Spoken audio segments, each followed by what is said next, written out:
Lição número 72 do livro de exercícios de um curso em milagres. Comentários de Ken Wapnick.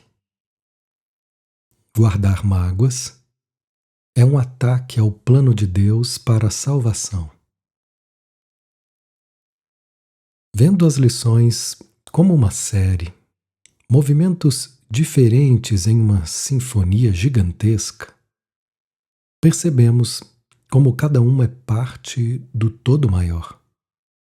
As lições construindo-se uma sobre a outra conforme a música do perdão evolui. Nessa lição, Jesus fala bastante sobre o corpo. No entanto, não é o corpo que é um problema, mas a nossa crença nele. Isso protege a fonte do corpo, a culpa em nossas mentes. Citação: embora tenhamos reconhecido que o plano do ego para a salvação é o oposto do plano de Deus, ainda não enfatizamos que ele é um ataque ativo ao seu plano e uma tentativa deliberada para destruí-lo.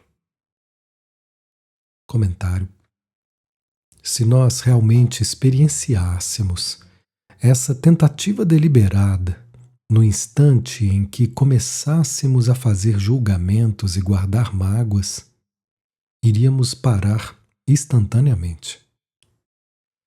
O ego separa o efeito da causa para que não fiquemos conscientes do que estamos fazendo, permitindo-nos alegremente continuar a fazê-lo.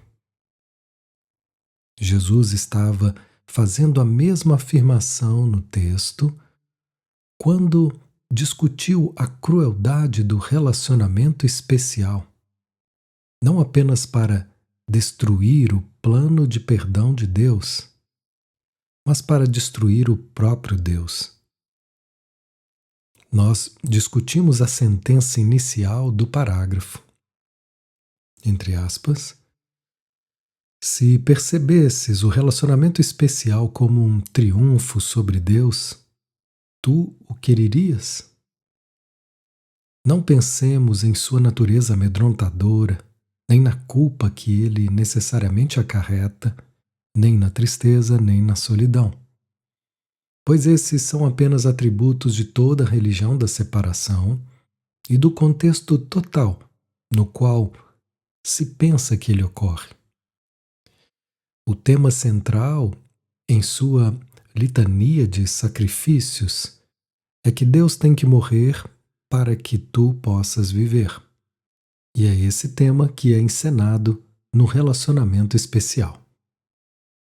Comentário: é essencial que reconheçamos os efeitos dos nossos julgamentos.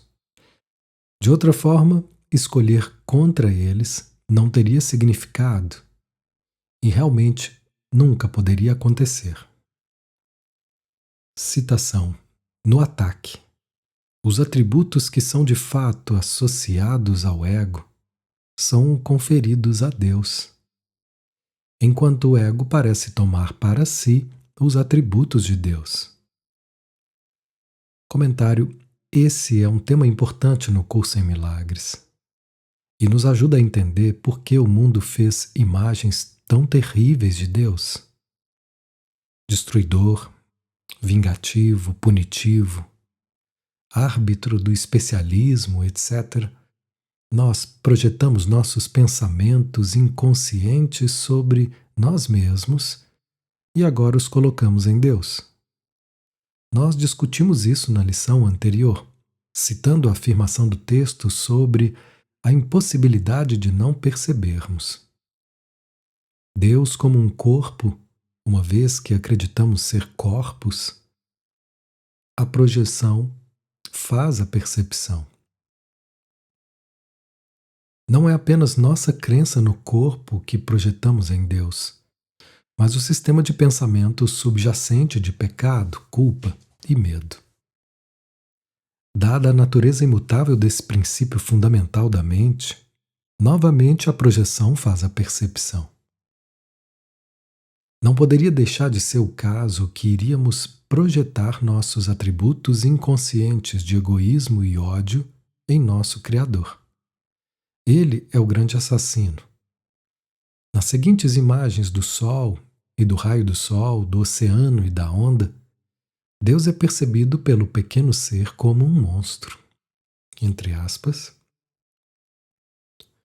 Em sua surpreendente arrogância, esse diminuto raio de Sol decidiu que é o Sol. Essa onda quase imperceptível aclama a si mesma como se fosse o oceano. Pensa em quão solitário e assustado é esse pequeno pensamento. Essa ilusão infinitesimal, mantendo-se à parte contra o universo. O Sol passa a ser o inimigo do raio do Sol, aquele que quer devorá-lo, e o oceano aterroriza a pequena onda e quer engoli-la. Comentário. Além disso, não podemos deixar de acreditar.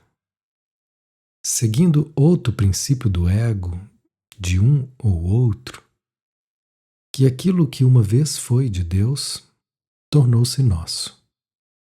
Nós, o ser egóico ou autônomo e separado, nos tornamos criadores. Devemos voltar a essa dinâmica fundamental do ego mais tarde no livro de exercícios. Citação. O desejo fundamental do ego é o de tomar o lugar de Deus.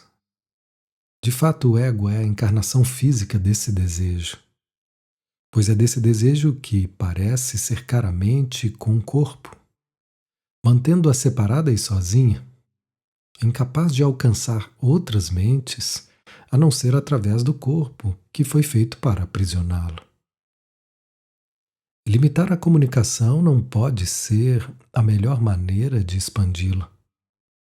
No entanto, é nisso que o ego quer que acredites. Comentário.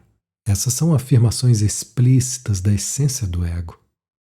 A realidade inflexível do seu desejo de se tornar autônomo, independente e livre. Então acreditar que conseguiu essa impossibilidade. O corpo, então, é a incorporação física do desejo do ego de substituir Deus e estar por conta própria.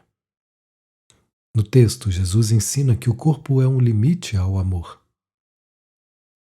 Comunicação no curso, no entanto, é a canção do amor ilimitado que o pai e o filho cantam um para o outro. Uma canção de perfeita unicidade e unidade.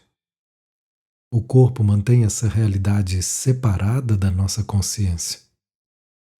O pequeno jardim também expressa a ideia de que o corpo nos mantém separados de Deus, como vemos nessa passagem representativa. Entre aspas, Deus não pode vir a um corpo, nem tu pode unir-te a ele lá. Os limites ao amor sempre parecerão deixá-lo de fora e manter-te à parte dele. O corpo é uma cerca diminuta em torno de uma pequena parte de uma ideia gloriosa e completa. Ele desenha um círculo infinitamente pequeno em torno de um segmento diminuto do céu, desintegrando do todo, proclamando que aí dentro se encontra o teu reino, onde Deus não pode entrar. Comentário. Nos próximos 2 parágrafos, Jesus explica que quando mantemos mágoas, elas são sempre contra um corpo. Isso está relacionado à ideia na lição 161, que já mencionei, de que o ódio é específico. Se eu vou odiar, tem que existir um corpo lá fora para ser odiado. Jesus está nos ajudando a perceber que nossas mágoas sempre lidam com corpos, a antítese da nossa identidade como espírito e a de nossos irmãos. Citação. Embora a tentativa de conservar as limitações que um corpo imporia seja óbvio aqui, a razão pela qual guardar mágoas representa um ataque ao plano de Deus para a salvação talvez não seja tão evidente. Mas consideremos os tipos de coisas das quais tendes a guardar mágoas. Não estão sempre associados a algo que um corpo faz? Uma pessoa diz alguma coisa que não gostas, faz algo que te desagrada, ela trai, entre aspas, no seu comportamento os seus pensamentos hostis.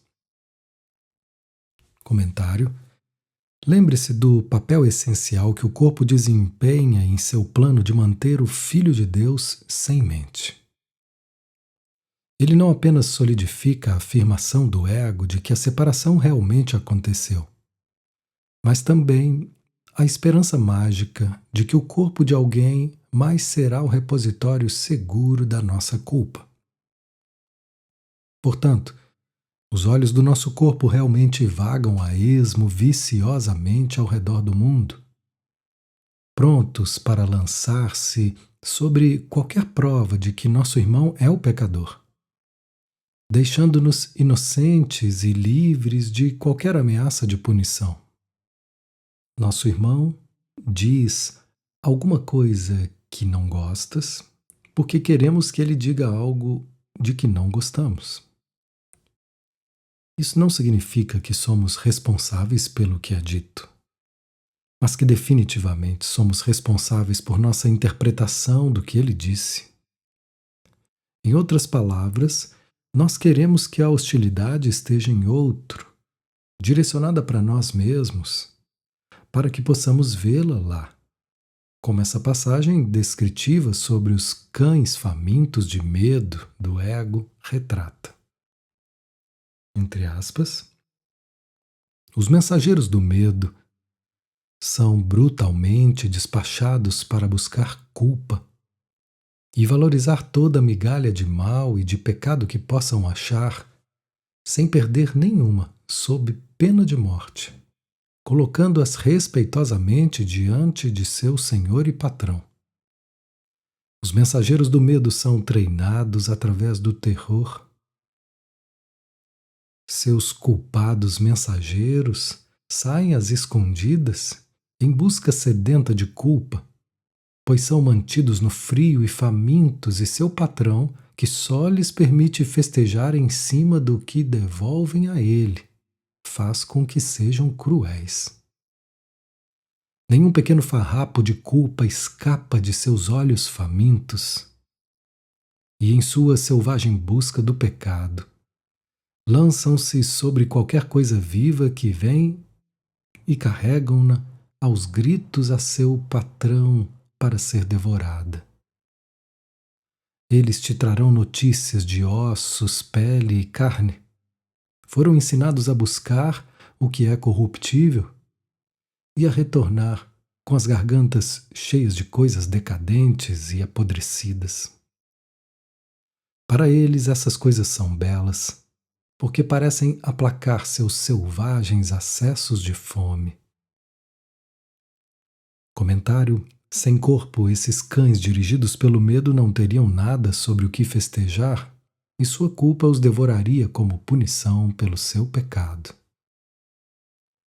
Citação: aqui não estás lidando com o que a pessoa é. Pelo contrário, está preocupado exclusivamente com o que ela faz em um corpo. Estás fazendo mais do que deixar de ajudá-la a libertar-se das limitações do corpo. Tu estás ativamente tentando prendê-la a ele por confundi-lo com ela e por julgá-los como um só. Comentário: sombras do passado também nos dizem que não vemos as pessoas pelo Cristo que elas são, mas como corpos obscuros baseados na projeção da culpa. Nosso mal percebido visto nelas. A seguinte passagem descreve o uso profano do corpo pelo ego como um meio de vingança. As figuras das sombras são as testemunhas que trazes contigo para demonstrar que ele fez o que não fez. Elas representam o mal que pensas que te foi feito. Tu as trazes contigo somente com o fim de poderes retribuir o mal com o mal. esperando que o seu testemunho faça com que sejas capaz de pensar em outras pessoas como culpada e não ferir a ti mesmo. Elas te oferecem as razões pelas quais deveriam entrar em alianças não santas para dar apoio às metas do ego e fazer dos teus relacionamentos testemunhas do póde egótico. Sem exceção, esses relacionamentos têm como propósito a exclusão da verdade acerca do outro e de ti mesmo. É por isso que vês em ambos o que não está presente. É por isso que qualquer coisa que te faça recordar as tuas mágoas passadas te atrai e parece passar em nome do amor. Finalmente, é por isso que todos os relacionamentos dessa natureza tornam-se tentativas de união através do corpo, pois só os corpos podem ser vistos como meios para a vingança. Que os corpos são fundamentais para todos os relacionamentos não santos é evidente. Comentário: falando de forma estrita, eu não posso manter você no inferno do ego, mas certamente posso reforçar sua escolha de estar lá. Equiparando ao corpo o propósito do relacionamento especial. Portanto, cada relacionamento especial, infelizmente isso quer dizer quase todos os relacionamentos, é baseado em uma ilusão. Ele começa com a ilusão que mantemos sobre nós mesmos, o lar do mal, da escuridão e do pecado, o que então tentamos descartar projetando-a sobre os outros. Nessa crença em que somos separados, agora projetada em outro, nos leva àquele pensamento projetado que recebeu forma e foi tornado real. Portanto, nosso irmão é um corpo, e se nós também somos, não é culpa nossa. As sombras culpadas e pecaminosas da nossa decisão equivocada passada se tornam a realidade para nós, e a nossa realidade como espírito se tornou a ilusão. Citação: nisso Deus é atacado, pois se o seu filho é apenas um corpo, assim ele também tem que ser. Um criador totalmente diferente da sua criação é inconcebível. Comentário na lição 69. Eu me referi ao conceito de Deus como sendo qualquer coisa que concebamos seu filho como sendo. Portanto, novamente, se virmos a nós mesmos e aos outros como corpos, é impossível não vermos Deus como um também. Isso é assim porque cada crença que temos sobre a outra pessoa vem diretamente da nossa crença sobre nós mesmos. A projeção faz a percepção. A maneira com que percebemos a nós mesmos tem que ser a maneira com que percebemos Deus, Jesus e todos os outros na filiação, sem exceção. É por isso que, para repetir esse ponto importante, Jesus fala sobre Deus como se ele fosse um corpo. Ele o chama de Pai, nos pede para termos uma conversa com ele e fazermos perguntas a ele. No entanto, isso não é assim porque Deus sabia alguma coisa sobre a ilusão, como a continuação da passagem sobre o Sol e o oceano. Metáforas de Deus deixa bem claro. Entretanto, nem o Sol nem o oceano estão sequer conscientes de toda essa estranha atividade sem significado. Meramente continuam inconscientes de estarem sendo temidos e odiados por um diminuto segmento deles mesmos. Comentário: mais uma vez Jesus fala conosco como se Deus soubesse sobre nós, porque é assim que experienciamos Deus. O semelhante percebe o semelhante, corpos percebem corpos, ilusões percebem ilusões. Citação: se Deus é um corpo, o que teria que ser seu plano para a salvação? O que poderia ser senão a morte? Ao tentar apresentar-se como o autor da vida e não da morte, ele está sendo um mentiroso e um impostor, cheio de falsas promessas, oferecendo ilusões em lugar da verdade. A realidade aparente do corpo faz com que essa perspectiva de Deus seja bastante convincente. De fato, se o corpo fosse real, seria realmente difícil escapar dessa conclusão.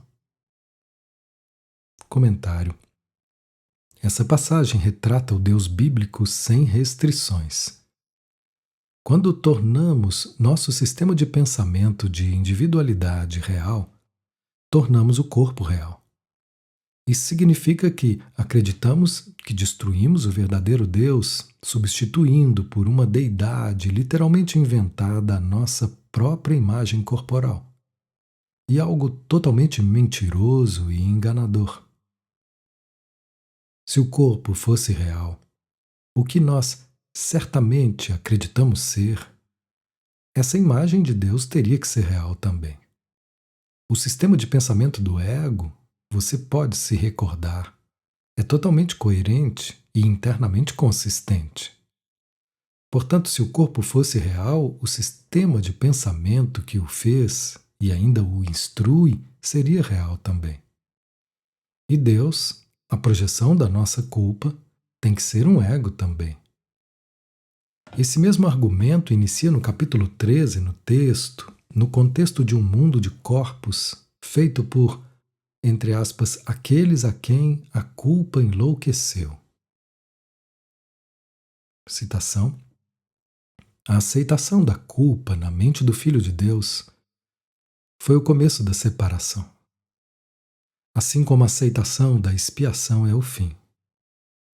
O mundo que vês é o sistema delusório daqueles a quem a culpa enlouqueceu. Olha com cuidado para esse mundo e vais reconhecer que é assim. Pois esse mundo é o símbolo da punição e todas as leis que parecem governá-lo são as leis da morte. As crianças vêm ao mundo através da dor e na dor. Seu crescimento é acompanhado de sofrimento e elas aprendem sobre o pesar, a separação e a morte. Suas mentes parecem estar presas, como numa armadilha em seus cérebros, e seus poderes parecem declinar se os seus corpos são feridos. Elas parecem amar, no entanto, abandonam e são abandonadas. Parecem perder o que amam, talvez a crença mais insana de todas. E seus corpos definham e exalam o seu último suspiro e são depositados na terra, e já não são mais. Nenhuma delas tem outro pensamento a não ser o de que Deus é cruel. Se esse mundo fosse real, Deus seria cruel. Pois pais nenhum poderia sujeitar suas crianças a isso como o preço a ser pago pela salvação e ser amoroso. Não é de se espantar que o Deus bíblico seja uma criatura tão mesquinha. Ele e nós. Citação. E toda mágoa que guardas insiste que o corpo é real. Ignora inteiramente o que é teu irmão. Reforça tua crença de que ele é um corpo e o condena por isso. E afirma que a sua salvação tem que ser a morte, projetando esse ataque contra Deus e tornando-o responsável por isso. Comentário. A projeção é o resgate do ego, mais uma vez. Qual melhor forma de manter nossa verdadeira identidade oculta do que ver apenas o corpo sem mente como real? Que melhor forma de manter o corpo real do que vê-lo continuamente como o objeto perpetrador do ataque? Que melhor maneira de manter a crença no ataque real do que o punindo através da lei natural da morte? Finalmente, como é diabolicamente inteligente da parte do ego manter essa lei imutável, atribuindo-a ao próprio Deus Todo-Poderoso, como a Bíblia ostensivamente afirma. Só podemos admirar a engenhosidade do ego, mesmo quando sofremos sob seu jugo dirigido pela culpa. Citação. A essa arena cuidadosamente preparada, onde animais raivosos buscam a sua presa e a misericórdia não pode entrar, o ego vem para salvar-te. Deus te fez corpo. Muito bem. Aceitemos isso e fiquemos contentes.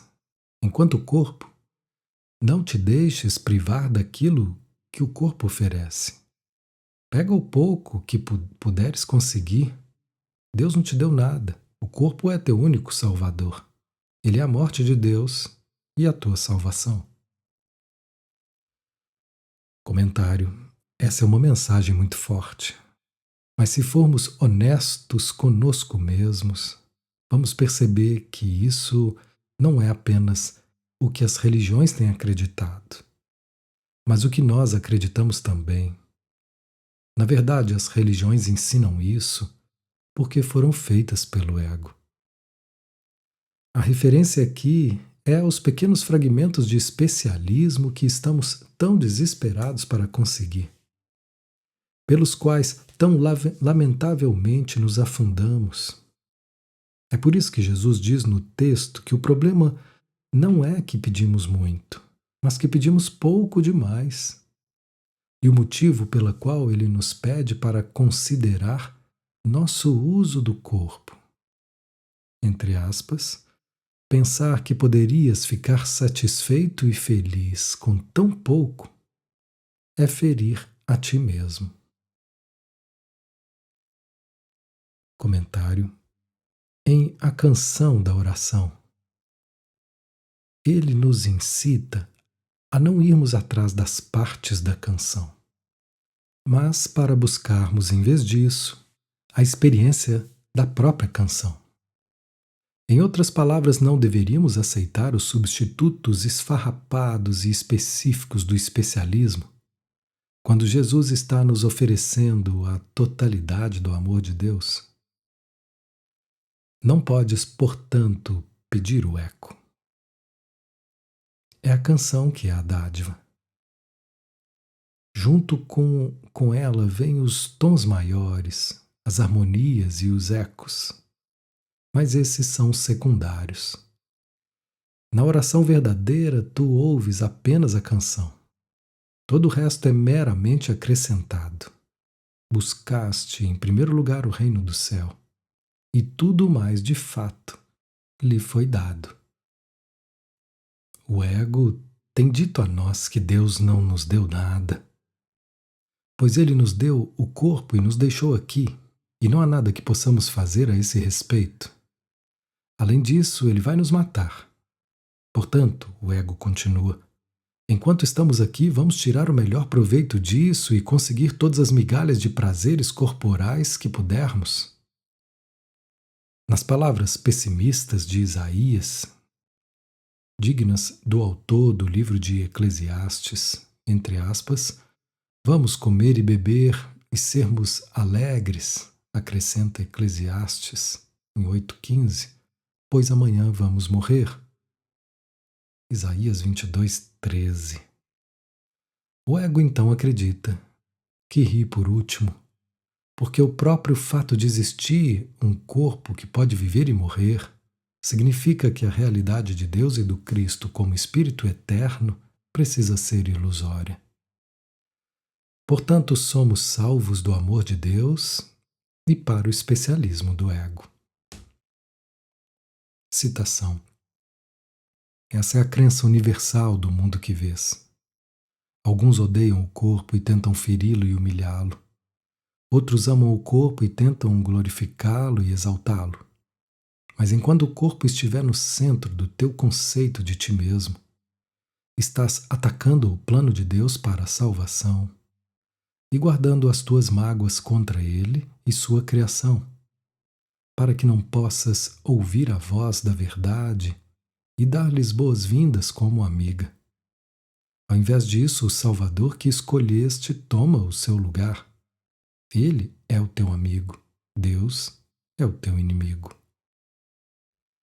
Comentário: não existe ninguém nesse mundo que não acredite que o corpo nos salva de Deus, pois cada um de nós tem escolhido vir a esse mundo como um corpo. E quem, além dos insanos, iria escolher o inferno em vez de permanecer no céu?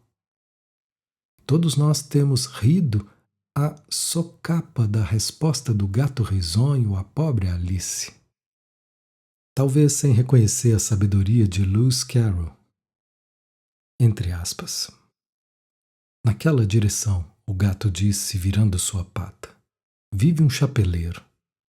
E naquela direção, virando a outra pata, vive a lebre de março. Visite qual dos dois quiser. Ambos são loucos. Mas eu não quero ficar entre pessoas loucas, Alice retrucou. Ah, você não pode evitar isso, disse o gato. Somos todos loucos aqui. Eu sou louco, você é louca. Como você sabe que eu sou louca? Perguntou Alice. Você tem que ser, disse o gato, ou não teria vindo para cá. Comentário: não faz diferença para o ego insano se vamos abraçar o corpo ou repudiá-lo. De qualquer forma, nós o tornamos real. É por isso que Jesus nos diz 2 vezes na sessão sobre os obstáculos à paz que quer que o corpo seja percebido como prazeroso ou doloroso é irrelevante, desde que acreditemos que ele tem essa capacidade. Dessa forma, nós o teremos tornado real em nossa percepção e transformado o espírito em uma ilusão. Esses lados opostos, prazer e dor, da mesma moeda corporal, são discutidos novamente na lição 155. Essa devoção ao corpo vai diretamente ao cerne da nossa motivação. Nós não queremos ouvir a voz da verdade, o que sinaliza o fim do nosso ser egóico. Portanto, primeiro silenciamos o Espírito Santo através da nossa culpa, e depois, glorificando o corpo como nosso amigo e salvador. Citação: hoje tentaremos parar com esses ataques sem sentido contra a salvação. Tentaremos, ao contrário, dar-lhe as boas-vindas. A tua percepção invertida de cabeça para baixo tem sido desastrosa para manter a paz da tua mente. Tens visto a ti mesmo em um corpo e a verdade fora de ti, trancada longe da tua consciência pelas limitações do corpo. Agora tentaremos ver isso de modo diferente. Comentário: novamente, depois de apresentar seu caso, Jesus apela a nós para que escutemos e, portanto, escolhamos outra vez. No final do texto, Jesus faz esse mesmo apelo, ainda mais enfaticamente. Entre aspas, a tentação tem que ser uma lição a ensinar em todas as suas formas sempre que ocorre. Ela quer persuadir o Santo Filho de Deus de que ele é um corpo, nascido no que tem que morrer, incapaz de escapar à sua fragilidade e limitado ao que o corpo ordena que ele sinta. O corpo estabelece os limites do que ele pode fazer. Seu poder é a única força que ele tem. O que ele aprende não pode exceder o alcance diminuto do corpo. Quereria ser assim, se o Cristo te aparecesse em toda a sua glória, pedindo-te apenas isso. Escolhe outra vez se queres tomar o teu lugar entre os salvadores do mundo ou se queres permanecer no inferno e lá manter os teus irmãos. Comentário: a pergunta é clara, o problema ainda mais claro. A resposta meramente espera nossa decisão inevitável. Citação: a luz da verdade está em nós, onde foi colocada por Deus. É o corpo que está fora de nós e que não é preocupação nossa. Estar sem um corpo é estar no estado natural. Reconhecer a luz da verdade em nós é reconhecer-nos tais como somos. Ver o nosso ser separado do corpo é dar fim ao ataque ao plano de Deus para a salvação e, ao invés disso, aceitá-lo. E onde quer que o seu plano seja aceito, já está realizado. Comentário. Referindo-nos ao nosso gráfico, a luz da verdade está em nossas mentes, o círculo interno, e o corpo está nas nuvens, o círculo externo. Mais uma vez, a decisão é nossa. É útil voltarmos ao propósito básico do livro de exercícios. Treinar-nos para voltarmos para nossas mentes, dentro da qual temos uma escolha entre o estado não natural do corpo, refletindo o sistema de pensamento não natural do ego, e o estado natural do ser como espírito. A decisão torna-se possível reconhecendo a futilidade dolorosa de nos agarrarmos às nossas mágoas, quando poderíamos ter a paz de Deus em vez delas.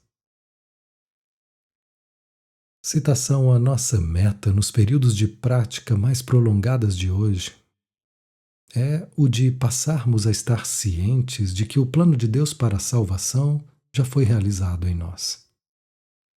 Para alcançar essa meta, temos que substituir o ataque pela aceitação.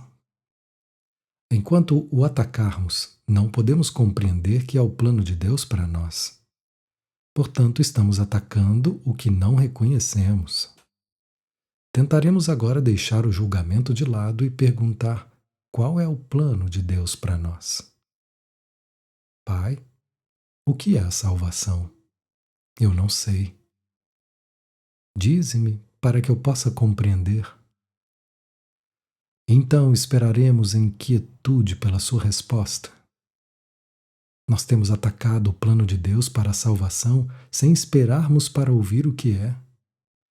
Bradamos as nossas mágoas tão alto que não escutamos a sua voz. Usamos as nossas mágoas para fecharmos os olhos e taparmos os nossos ouvidos.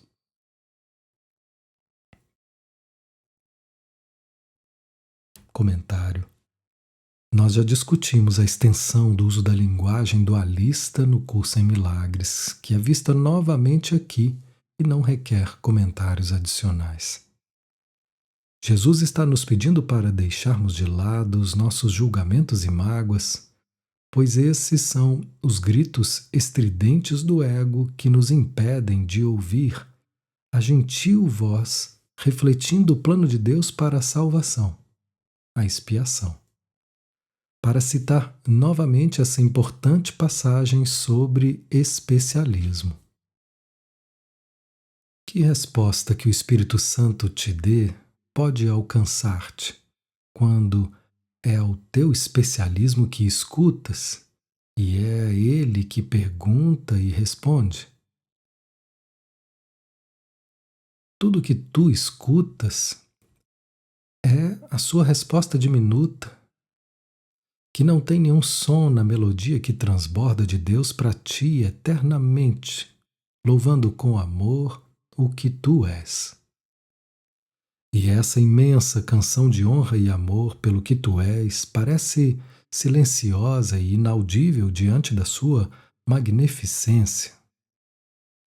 Tu te esforças para que teus ouvidos ouçam a sua voz sem som, e, no entanto, o chamado do próprio Deus é insonoro para ti. Comentário. Nossos julgamentos, portanto, são calculados pelo ego inconsciente para desviar nossa atenção das nossas mentes, focalizando-a no corpo, o corpo pecador do nosso irmão. Citação: agora queremos ver, ouvir e aprender. Pai, o que é a salvação? Pergunta e serás respondido. Busca e acharás. Não estamos mais perguntando ao ego o que é a salvação e onde podemos achá-la. Estamos perguntando isso à verdade. Tem certeza, então, de que a resposta será verdadeira por causa daquele a quem perguntaste. Comentário: Jesus está presumindo que nós fizemos a escolha certa, liberando nossas mágoas e estamos livres para ouvir a verdade. Nós buscamos a verdade onde ela pode ser encontrada, onde tem esperado nosso retorno. A salvação realmente não é uma resposta, mas uma decisão, e uma que nós alegremente tomamos. Citação: sempre que sentires a tua confiança diminuir e a tua esperança de sucesso oscilar e apagar-se, repete a tua pergunta e o teu pedido, lembrando-te de que estás perguntando ao infinito Criador da infinidade que te criou como Ele mesmo. Pai, o que é a salvação? Eu não sei. Dize-me para que eu possa compreender. Ele responderá: que esteja determinado a ouvir. Comentário: como quase sempre faz no final de uma lição, Jesus nos incita a relembrarmos sua verdade quando estivermos tentados a esquecer nossa função e abraçar a ilusão do ataque e julgamento. Lembre-se novamente de que o julgamento é motivado pela decisão de não ouvir a voz que fala pela expiação. A salvação da separação e da dor. Tal recordação traz à mente nosso propósito de nos lembrarmos do amor, que é a resposta a todos os nossos problemas e preocupações. Citação: talvez 2 períodos de prática mais curtos por hora serão suficientes hoje, já que terão uma duração ligeiramente maior do que a de costume. Esses exercícios devem começar com: guardar mágoas é um ataque ao plano de Deus para a salvação. Que eu o aceite ao invés disso. Pai, o que é a salvação? Em seguida, aguarda mais 1 minuto em silêncio, de preferência com os olhos fechados, e escuta a sua resposta. Comentário: as instruções de hoje pedem menos períodos de prática do que antes, e podemos ver como Jesus não quer que fiquemos presos a estruturas rígidas. Seu objetivo é que nós fiquemos dependentes do conteúdo da sua mensagem, não da forma na qual ela vem e com a qual praticamos. Portanto, ele varia a forma dos exercícios diários, embora dificilmente seu conteúdo. Ken Wapnick.